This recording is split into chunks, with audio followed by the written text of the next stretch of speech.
昨天又见，今天又见，我们天天相见。大家好，欢迎回到天天相见厨房。大家将会学习到，只有厨师知道的技巧，如何在家里做出最美味的炒饭。我们会解释为什么用隔夜饭只是一个传说，如何用正确的锅铲技巧，防止软烂结块的米饭。所以准备好，因为这个视频有着许多大家可以用的简单贴士与技巧，立马升级自己的厨艺。现在要准备的材料有小葱、胡萝卜、三色豆、鸡蛋、大蒜、大米。首先来洗米，用干净的水来洗米。米其实不是很肮脏的，其实是心理上觉得洗一洗更放心一点，毕竟米是经过了包装、运输送过来，洗一洗就觉得比较安心。我的习惯通常是洗3次，米洗干净后放到饭锅里，我会用电饭锅来煮饭，把米倒进来。炒饭所需的米和水比例是1:1，炒饭的话水可以少一点，平时煮饭可以多一点点。现在放到饭锅里开始煮饭，按下按钮。通常这个电饭锅在15分钟左右就能够把饭煮熟了。现在切葱，用青葱就好了，不需要太多，把青葱切成葱粒，不需要葱白，留下来做另一样。接下来我们有青豆和玉米，当然不要用这些也没关系，我单纯是要加入另一些的味道到炒饭里，可以不用放。现在来准备最重要主角之一，4只鸡蛋，把4只蛋打到碗里，用少许盐调味，1/2茶匙盐，这样鸡蛋炒熟后会有一点味道。好了，朋友们，电饭锅的这个按钮已经弹起来了，就是说饭已经煮熟了。先让饭再焖2分钟。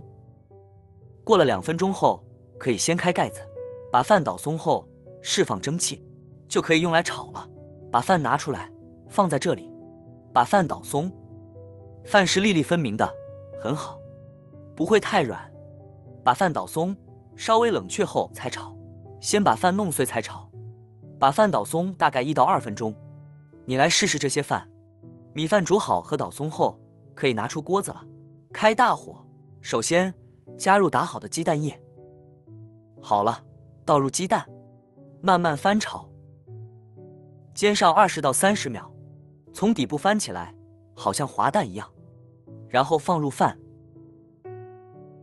慢慢翻炒，鸡蛋在底部，我要鸡蛋和饭粒粘在一起。这个时候，我们需要着重于好好的混合鸡蛋和米饭，必须要从底部缠起来，要贴着锅子炒。一定要贴着锅子，不要半途的炒，如果在半途的翻炒，很容易粘锅。我们这里会用锅铲做摇起和翻转的技巧，确保更改搅拌的方向，然后所有的都被翻炒均匀。现在我们慢慢的把饭按碎，这样就能够把饭按平，弄散。如果不弄散，饭会是一块块的。我们要确保米饭粒粒分明。现在是用小火来炒，饭炒了大概2分钟后，可以加下一个食材了。现在放入我们的蔬菜，在餐馆我们叫做青红豆，是包装好的。现在我们开大火，用大火翻炒，把蔬菜和米饭炒均匀。炒锅和煎锅，可不可以用煎锅来炒饭？哪一个比较好？锅子，用锅子会有锅气，煎锅是很浅的，只可以炒很少量的饭，不能用煎锅炒这个分量的炒饭。但锅子比较深，我可以比较大动作翻炒。煎锅比较平，除非你会抛锅，用锅铲来炒就比较难。饭已经开始噼啪声响了，先把饭弄松，现在把饭炒香，炒出锅气。现在是大火，蔬菜放入并以大火翻炒了2到3分钟后，我们记得先关小火，然后就来调个味。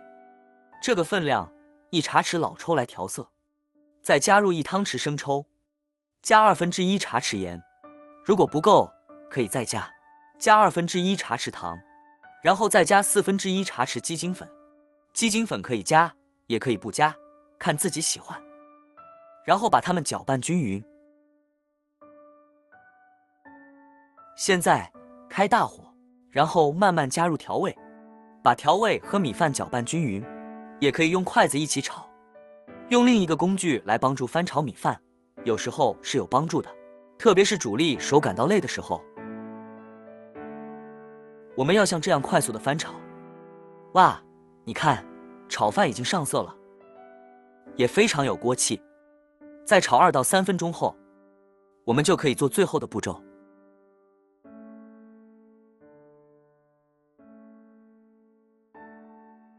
基本上炒到这个程度就可以加入葱花，然后再翻炒均匀就可以了。再用1分钟把所有东西混合均匀，就可以关火了。来试试味道，看够不够味。现在可以关火了，把炒饭做得稍微更咸一些，大家确保依据自己的口味而调节。现在盛盘，很多人直接从锅子舀起来到盘子里，我会先装在碗里，再盖到盘子上。要更漂亮的，可以在碗的底部加一点葱花，一点红萝卜，这样翻过来时就会在面上了。现在其余的舀起来，把剩余的饭盛到碗里，用锅铲稍微压一压，按紧后盖到盘子上，就不会散开来了。在中间，这样看到吗？最后把碗拿起来，就会看到这盘美丽完整的炒饭。蛋炒饭是一道简单而美味的家常菜，既营养丰富又容易制作。技巧关键，确保米饭松散。通过加入不同的配料和调味料，你可以根据自己的口味和喜好，创造出各种变化丰富的蛋炒饭。无论何时何地，蛋炒饭都是一种经济实惠又美味可口的选择。这道简单的家常菜都能带给你温暖和满足的味蕾体验。好了，朋友们，今天简单的蛋炒饭炒好了。如果你喜欢这个视频，帮忙给我点个赞，并订阅我的频道。别忘了在下面留言，告诉我你有学会做这个家常菜了吗？下个视频中，我将会带来更多的家常菜。谢谢你的观看，我们下个视频见。